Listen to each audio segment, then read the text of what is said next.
Movie के start होते ही add Warren और लॉरेन वॉरेन चर्च को इन्फॉर्मेशन देने के लिए एमिटीविल हाउस का इन्वेस्टिगेशन कर रहे होते हैं। इन्वेस्टिगेशन करते वक्त जब लॉरेन उन डेमन सोल से कांटेक्ट करने की कोशिश करती है तब एक बच्चे की सोल उसे बेसमेंट में लेकर जाती है और बेसमेंट में पहली बार लॉरेन को एक मिरर में वो डीमन नन नजर आती है। वो डीमन नन लॉरेन को एड के मरने का विजन दिखाती है जिसे देखकर लॉरेन काफी डर जाती है। फिर सीन शिफ्ट होता है, एक स्कूल में 4 बहन भाई दिखाए जाते हैं जिनमें एक बच्ची जेनेट जो मेन कैरेक्टर है। वो बच्ची स्कूल से अपने घर आ रही होती है। उनकी मदर पैगी होती है जो उन चारों बच्चों को अकेले ही पाल रही थी क्योंकि उसका हस्बैंड किसी मैरिज इशू की वजह से उन्हें छोड़कर चला जाता है। उनकी मदर पर बच्चों की जिम्मेदारी बहुत बढ़ चुकी थी क्योंकि उनके फादर ने पिछले 3 महीनों से उनका मंथली खर्च भी नहीं भेजा था जिसकी वजह से पैगी बहुत परेशान होती है। लेकिन इसके बावजूद वो अपने बच्चों का अच्छे से ख्याल रखती थी। रात को जेनेट ओचा बोर्ड से खेल रही होती है और अपनी सिस्टर मार्गरेट को भी इस गेम को ज्वाइन करने का कहती है। वो दोनों उस ओचा बोर्ड के थ्रू वहाँ पर मौजूद किसी सोल से क्वेश्चंस करती है जिसका उन्हें कोई भी रेस्पॉन्स नहीं मिलता। रात को 1:04 पर जब सब लोग सो रहे होते हैं उस वक्त जेनेट नींद से जाग जाती है और वो देखती है कि वो लिविंग रूम में फ्लोर पर पड़ी हुई है लेकिन उसे कुछ भी समझ नहीं आता कि वो यहाँ कैसे आई है। मार्गरेट जो कि अपने रूम में सो रही होती है उस वक्त कोई जोर जोर से उसके दरवाजे पर नॉक करता है। मार्गरेट जब डोर ओपन करती है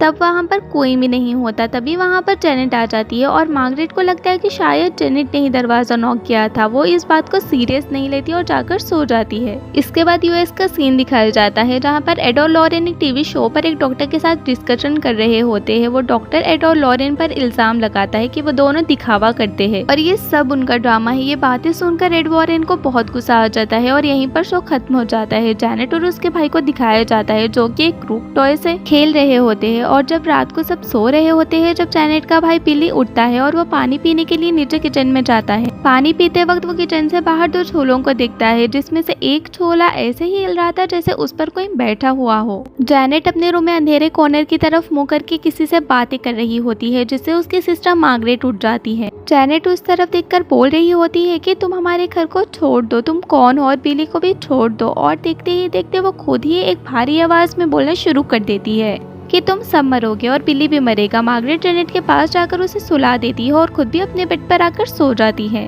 जेनेट मार्गरेट के बेड के पास आकर जोर से चिल्लाती है और बोलती है बिली से दूर रहो और हमें अकेला छोड़ दो, जिस पर मार्गरेट जेनेट पर गुस्सा होती है। तभी उसी कॉर्नर से किसी बूढ़े शख्स की आवाज आती है। वो कहता है मेरे घर को छोड़ दो, यहाँ से चले जाओ। ये सुनकर मार्गरेट बुरी तरह डर जाती है। वो फौरन लाइट ऑन करके दिखती है लेकिन वहाँ पर कोई भी नहीं होता। बिली जब पानी पीकर ऊपर जा रहा होता है तब लिविंग रूम में रखे एक सोफे पर कोई होता है और बिली के पाँव से एक टॉय टकरा जाता है जिसको वो पैर मारकर टेंट के अंदर फेंक देता है। लेकिन जैसे ही बिली अपने रूम की तरफ आता है उस टेंट से किसी की आवाज आती है और जब वो अपने बेड पर सोने लगता है तब वो टॉय खुद ब खुद चलकर उसके रूम के बाहर आ जाता है। वो दोबारा उस टॉय को उठाकर टेंट के अंदर फेंकता है लेकिन वो दोबारा बाहर आ जाता है। ये देखकर बिली काफी डर जाता है और भागकर अपनी माँ की तरफ जाता है। वो अपनी माँ से कहता है कि टेंट के अंदर कोई है। उसकी माँ जब टेंट को चेक करती है तब वहाँ पर कोई नहीं होता। लेकिन तभी अचानक पैगी को किसी की आवाज आती है और जब वो नीचे आकर देखती है तो वो देखकर शॉक हो जाती है कि जेनेट सोफे पर बैठी हुई है जिस पर जेनेट अपनी माँ को कहती है कि शायद नींद में चलते चलते वो यहाँ पर आ गई है। और जेनेट बुखार से तप रही होती है जिस पर उसकी माँ कहती है कि तुम कल स्कूल नहीं जाओगी क्योंकि तुम्हारी तबीयत ठीक नहीं है। अगले दिन जेनेट घर में बिल्कुल अकेली होती है और तब वो टीवी देख रही होती है और अचानक से टीवी का चैनल चेंज हो जाता है। जेनेट अपनी मर्जी का चैनल लगाकर रिमोट को साइड पर कर देती है लेकिन फिर से चैनल चेंज होना शुरू हो जाता है और जेनेट रिमोट देखती है तो वहाँ पर रिमोट भी उसे नजर नहीं आता और जेनेट की माँ की कॉल आती है। अपनी मदर से बात करते वक्त वो देखती है कि खुद ब खुद रिमोट दूसरे सोफे पर आ चुका है जिसे देखकर वो काफी डर जाती है और फौरन रिमोट उठा लेती है। वो फिर से टीवी देखना शुरू हो जाती है और अब तो चैनल खराब होना शुरू हो जाता है और जेनेट जब टीवी के सिग्नल्स को कनेक्ट कर रही होती है तब वो टीवी की स्क्रीन में देखती है कि कोई बूढ़ा शख्स हाथ में रिमोट लेकर सोफे पर बैठा हुआ है। जेनेट फौरन मुड़कर देखती है लेकिन वहाँ पर कोई भी नहीं होता और रिमोट फौरन गिर जाता है। जेनेट बहुत घबरा जाती है और तभी वो बूढ़ा आदमी जेनेट के कान में चिल्लाकर कहता है कि ये मेरा घर है, इसे छोड़कर चले जाओ। और जेनेट बहुत डर जाती है। इसके बाद एड और लॉरेन को दिखाया जाता है। एड एक पेंटिंग बना रहे होते हैं और जब लॉरेन उस पेंटिंग को देखती है तो वो समझ जाती है कि ये डीमन नन है। एड लॉरेन को बताते हैं कि कल रात उन्होंने बहुत अजीब ख्वाब देखा और तब से डीमन नन उनके जहन पे सवार है और यही वजह है कि उन्होंने डीमन नन की पेंटिंग बनाई है। सुनकर लॉरेन काफी परेशान हो जाती है और वो कहती है कि कुछ टाइम तक हम लोग पैरानॉर्मल केसेस को हैंडल करना छोड़ देंगे। रात को जब जेनेट सोने लगती है तो वो खुद को बेड से बांध लेती है ताकि वो नींद में चलकर कहीं जा ना पाए। आधी रात को जेनेट को कोई उठाकर उसके बेड से नीचे गिरा देता है। जेनेट फौरन उठ जाती है और तभी उसके डोर पर नॉक होता है। जेनेट बाहर जाकर नीचे देखती है तो वो सोफा अपने आप हिल रहा होता है। डरी सहमी जेनेट अपने रूम में आकर दरवाजा बंद कर लेती है और सोने की कोशिश करती है और तभी दरवाजा खुद ब खुद खुल जाता है। जेनेट डर जाती है और तभी वो किसी के कदमों की आहट सुनती है। कोई चलकर उसके पास आ रहा है और कोई आकर उसके शोल्डर पर काट लेता है, जिसकी वजह से जेनेट बहुत शॉर्ट करती है और मार्गरेट भी उठ जाती है। लेकिन तभी उनके बेड जोर जोर से हिलना शुरू हो जाते हैं। दोनों लड़कियां भागकर अपनी माँ के पास आती है। पेगी जब रूम को चेक करने आती है तब उसे वही ऊर्जा बोर्ड मिल जाता है, जिसे देखकर वो दोनों को काफी डांटती है और तभी उनकी नजरों के सामने एक ड्रेसिंग टेबल मूव होता हुआ दरवाजे को बंद कर देता है और अब तो सभी लोग डर जाते हैं और घर से भागकर नेबर के घर में आ जाते हैं। पेगी वो सब कुछ जो उनके साथ हुआ था अपने नेबर्स को बताती है और वो फौरन पुलिस को बुला लेते हैं। पुलिस जब घर की चेकिंग कर रही होती है तब उन्हें दीवारों में से किसी का शोर आता है और तभी एक चेयर अपने आप मूव होता हुआ नजर आता है। पुलिस पेगी को बताती है कि केस उनके बस का नहीं है। जाते हुए लेडी पुलिस पेगी को मशवरा देती है कि वो चर्च से हेल्प ले। फिल लॉरेन अपनी बेटी के साथ दिखाई जाती है और वहाँ पर फिर उसे एक विजन नजर आता है जिसमें वही डेमन नन लॉरेन को बुरी तरह डरा देती है और जब लॉरेन उससे पूछती है कि वो कौन है तो इसी दौरान लॉरेन अपने पेन से अपने बाइबल के पेजेस को फाड़ रही होती है और लॉरेन फिर से उसे पूछती है कि वो क्या चाहती है और वो फिर से एड के मरने का विजन दिखाती है। लॉरेन जब विजन से बाहर आती है तो वो बुरी तरह घबरा जाती है और उसकी बेटी उसे होश में लाती है। एक टीवी शो वाले पेगी, जेनेट और मार्गरेट को इंटरव्यू के लिए ऑफर करते हैं। इंटरव्यू के दौरान जब एंकर वहाँ पर एक सवाल पूछता है कि अगर कोई होस्ट यहाँ पर है तो वो हमसे कांटेक्ट करे, तभी जेनेट की आवाज खुद ब खुद बदल जाती है। जेनेट एक बूढ़े आदमी की आवाज में बोलती है कि उसका नाम बिल है। पहले तो वो ब्लाइंड हुआ और फिर ब्रेन हेमरेज की वजह से उसी कॉर्नर वाले सोफे पर मर गया और वो ये भी कहता है कि उसे हॉडसन फैमिली की चीखें सुनना बहुत पसंद है। उनके सामने जो चल रहा था सब उसे देखकर काफी हैरान हो जाते हैं। इसके बाद वो एंकर उस फैमिली के साथ होने वाली पैरानॉर्मल एक्टिविटीज पर उन्हें सपोर्ट करते हैं, जो कि दूसरी तरफ उनकी ही एक पार्टनर कहती है कि जेनेट सिर्फ ड्रामा कर रही है। इंटरव्यू में कुछ गवाहों को भी दिखाया जाता है जो घर में होने वाले पैरानॉर्मल एक्टिविटीज के बारे में बताते हैं। रात के वक्त पेगी और उसके 4 बच्चे अपने नेबर्स के घर में सो रहे होते हैं और उसी रात को जेनेट पर क्रूकमैन हावी हो जाता है और वो जिनके घर में रह रहे होते हैं उनके बच्चों को मारने की कोशिश करता है और उस वक्त जेनेट बुरी तरह उस क्रूकमैन के वश में होती है और जेनेट बेहोश होकर वहीं पर गिर जाती है। और यहाँ पर ये भी पता चलता है कि वहाँ पर उस बूढ़े आदमी की सोल के अलावा क्रूकमैन की भी सोल है। फादर एड और लॉरेन को वो टेप सुनाते हैं जिसमें जेनेट की आवाज रिकॉर्ड हुई होती है और जब वो दोनों ये आवाज सुनते हैं तब उन्हें भी यही लगता है कि ये कोई बूढ़े शख्स की आवाज है, जिस पर फादर उन्हें बताते हैं कि ये आवाज सिर्फ 11 साल की बच्चे की है। जिस पर वो फादर कहते हैं कि मैं चाहता हूँ कि आप दोनों इंग्लैंड जाए और इस फैमिली के इशू को हैंडल करें। लॉरेन जो कि अभी इन केसेस को हैंडल करना नहीं चाहती थी और वो एड को भी मना कर देती है। लॉरेन एड को बताती है कि जो पेंटिंग उसने बनाई थी वो शैतान असल में है और उसने उसे हकीकत में देखा भी है और साथ में वो एड को ये भी बता देती है कि उसने उस नन को कहाँ देखा था और उसी ने एड की मौत का विजन भी उसे दिखाया था। जिस पर एड लॉरेन को समझाते हैं कि किसी फैमिली को उनकी हेल्प की जरूरत है और इसीलिए उन लोगों को उनकी हेल्प करनी चाहिए और फाइनली लॉरेन इस बात पर मान जाती है। फिर एड और लॉरेन वॉरेन इंग्लैंड पहुंच जाते हैं और जब वो उन लोगों के घर पर जाते हैं तब पेगी उन्हें जेनेट का रूम दिखाती है। उस रूम में बहुत सारे क्रॉस दीवारों पर लगे हुए थे। पेगी एड को बताती है कि ये सब उन्होंने इसीलिए लगाए ताकि शैतान की ताकत को थोड़ा कम किया जा सके, लेकिन इसके बावजूद भी आवाजें आती है और पेगी दोबारा से उस रूम को लॉक कर देती है। पेगी उन लोगों को उस सोफे के बारे में भी बताती है। जेनेट रोते हुए लॉरेन को बताती है कि वो सारी रात सो नहीं सकती और कहती है कि मैं पहले स्कूल में सो जाती थी लेकिन अब तो मैं स्कूल भी नहीं जाती हूँ। लॉरेन जेनेट से उसके अंदर से आने वाली उस बूढ़े शख्स की आवाज के बारे में पूछती है। एड और लॉरेन चर्च को प्रूफ देने के लिए जेनेट को सोफे पर बिठा देते हैं और भूतों से राब्ता करने की कोशिश करते हैं। जेनेट उन सबको बताती है कि शैतान तब तक बात नहीं करेगा जब तक कि वो सब उसको देखते रहेंगे, जिस पर सब अपना फेस टर्न कर लेते हैं और फिर एड उस सोल से क्वेश्चन करता है जिसका वो आंसर भी देता है। वो सोल कहती है कि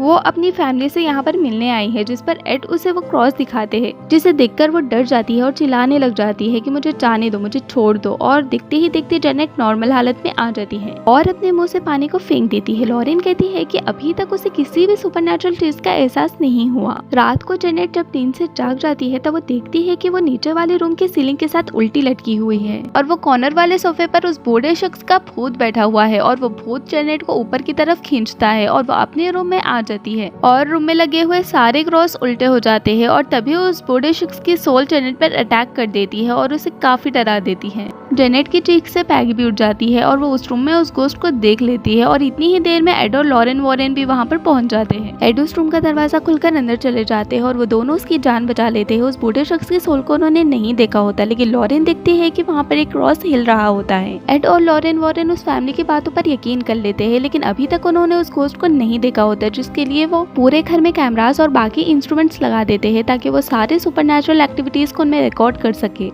एड पैगी की हेल्प करने उनकी वॉशिंग मशीन ठीक करने के लिए बेसमेंट में जाते हैं और एड वाटर पाइप को ठीक कर रहे होते हैं और तभी पैगी किसी का साया देखती है जो एड की तरफ बढ़ रहा होता है और वो एड को इस बारे में बताती है। जब वो पीछे मुड़कर देखता है तब वहाँ पर कोई भी नहीं होता। उस बूढ़े आदमी का घोस्ट पैगी पर अटैक करता है और उसके हाथ पर बाइट करता है। दूसरी तरफ जेनेट देखती है कि किचन में भी एक घोस्ट है और उसका मुकाबला करने के लिए बिली उसके पास जा रहा था, जिस पर जेनेट उसे काफी मना करती है और तब जेनेट भी वहाँ पर पहुँच जाती है, लेकिन जेनेट पर वो बहुत बुरी तरह सवार हो जाता है। फिर उन सब बच्चों की चीखें सुनकर वो सब भी वहाँ पर पहुँच जाते हैं और अचानक से कोई घर का सामान इधर उधर फेंकना शुरू कर देता है और किचन का डोर अपने आप बंद हो जाता है। एड किचन का दरवाजा तोड़कर सब जेनेट को ढूंढते हैं। जेनेट उन्हें कबर्ड में मिलती है जिस पर शैतान बुरी तरह हावी हो चुका था। फिर वो ही होस्ट जिसने सबको जेनेट का एक ड्रामा बताया था, वो सबको एक वीडियो दिखाती है जिसमें जेनेट ही उन चीजों को इधर उधर फेंक रही होती है और ये सब लोग के सामने ये इस बात का प्रूफ होता है कि जेनेट ही एक ड्रामा कर रही थी। वो लेडी पैगी पर भी छोटा ड्रामा करने का इल्जाम लगाती है, जिस पर उसे काफी गुस्सा आता है और वो भड़क जाती है और सबको कहती है कि वहाँ से चले जाओ और एड और लॉरेन वॉरेन भी वहाँ से चले जाते हैं। इन सब में सिर्फ उनके नेबर्स ही थे जो पैगी पर यकीन रखते हैं। जेनेट के भाई बहन जब उससे पूछते हैं कि उसने ऐसा क्यों किया तो वो कहती है कि उस घोस्ट ने उसे ऐसा करने को कहा और अगर वो ऐसा नहीं करती तो वो घोस्ट उसके भाई जॉनी को मार देती। एड और लॉरेन वॉरेन को भी इन बातों पर यकीन नहीं आया, लेकिन वो ये सोच रहे थे कि अगर जेनेट को भी ड्रामा ही करना था तो उसने उस रूम में क्यों किया जहाँ पर कैमरास लगे हो। एड को वो डेटा जो उसने वहाँ पर कैचअप किया था वो रिकलेक्टेड होता है और जब जेनेट पर वो बूढ़ा शख्स हावी हुआ था तो वो उस वक्त की रिकॉर्डिंग को सुनते हैं। तब उसे तो अलग से रिकॉर्ड की हुई आवाज से एक मैसेज मिलता है और जब वो दोनों रिकॉर्डिंग्स को एक साथ प्ले करते हैं तब वो मैसेज कंप्लीट हो जाता है और वो मैसेज था कि वो मुझे जाने नहीं दे रहा। और तभी लॉरेन को एक विजन आता है। लॉरेन को उस विजन में नजर आता है कि उस बूढ़े शख्स का घोस्ट उस सोफे पर बैठा हुआ है। वो बूढ़ा शख्स लॉरेन को बताता है कि वो अपने फैमिली से मिलने यहाँ पर आया था और अब वो यहाँ से जा रहा और कहता है कि वो मुझे जाने नहीं दे रहा और वो ही घोस्ट जेनेट पर भी हावी है और वो जेनेट को कभी भी नहीं छोड़ेगा और वो लॉरेन को उस शैतान को कब्जे में लाने का हिंट भी देता है। और तब लॉरेन को बूढ़े आदमी की सोल के पीछे वो डीमन नन नजर आती है और तभी लॉरेन अपने विजन से बाहर आती है। उस वक्त उसकी नाक से ब्लीडिंग हो रही थी और तब वो दोनों समझ जाते हैं कि वहाँ पर कुछ तो गड़बड़ है और वो दोनों पैगी के घर वापस आ जाते हैं। और बूढ़े आदमी की सोल और वो क्रुकमैन सिर्फ एक मोहरा है ताकि वो असली शैतान यानी डीमन नन तक ना पहुँच सके। और घर में वो शैतान जेनेट को पॉसेस कर लेता है और उस पर हावी हो जाता है और जेनेट मार्गरेट को अपने पावर से हवा में उछाल कर जमीन पर फेंक देती है और पैगी अपने बच्चों को बाहर ले आती है और जब वो जेनेट को लेने के लिए अंदर जाती है तब डोर खुद ब खुद बंद हो जाता है और तभी वहाँ एड और लॉरेन वॉरेन भी पहुँच जाते हैं। एड दरवाजा तोड़ने की काफी कोशिश करते हैं लेकिन दरवाजा काफी मजबूती से बंद होता है। तब एड घर की विंडो से अंदर जाने की कोशिश करते हैं लेकिन उस रूम में एक सोफा उड़कर उस खिड़की के पास आ जाता है और उसे भी ब्लॉक कर देता है। तब एड पीछे के रास्ते से बेसमेंट में जाते हैं और जब लॉरेन एड के पीछे बेसमेंट में जाने लगती है तो वो डोर भी लॉक हो जाता है। लॉरेन एड को कहती है कि वो रुक जाए, वो शैतान बहुत पावरफुल है और एड से शैतान का सामना अकेले नहीं होगा, लेकिन एड उसकी बात सुने बगैर अंदर चला जाता है। लॉरेन इस बात से काफी अपसेट हो जाती है कि वो एड के साथ अंदर नहीं जा सकी और दूसरी तरफ एड बेसमेंट के रास्ते को तोड़कर उस रूम में जाने की कोशिश करता है, लेकिन तभी एक वाटर पाइप खुल जाता है जो सीधा एड की आंखों में आकर लगता है जिससे उनकी आंखों में जख्म हो जाता है और उन्हें सब कुछ धुंधला नजर आता है। और तभी एक सॉन्ग की आवाज उसे आती है और वो आवाज की तरफ बढ़ते हैं और जब एड आगे बढ़ते हैं तो हम देखते हैं कि एक दीवार पर किसी शैतान का हाथ है और इसी दौरान वो क्रुकमैन एड के पीछे पीछे होता है और एड टीवी वाले रूम में पहुंच जाते हैं और वहीं पर एड को ऊपर वाली फ्लोर से जेनेट की आवाज आती है और तभी उन्हें शैतान की भी आवाज आती है। तभी एड अपने गले से क्रॉस को निकाल कर